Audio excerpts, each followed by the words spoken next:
assuming natin ngayon na butuhan na sa July.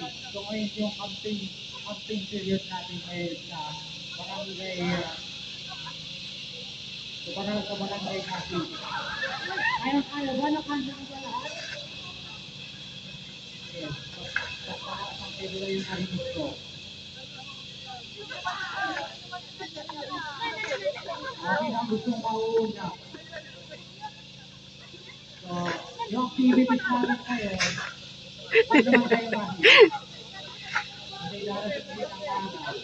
Kahit kung sabihin ko wala kakayanan ng pinagpubi natin sa person. So, minsan usap natin.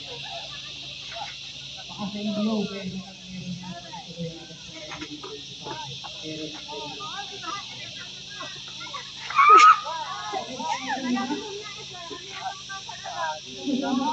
Ay.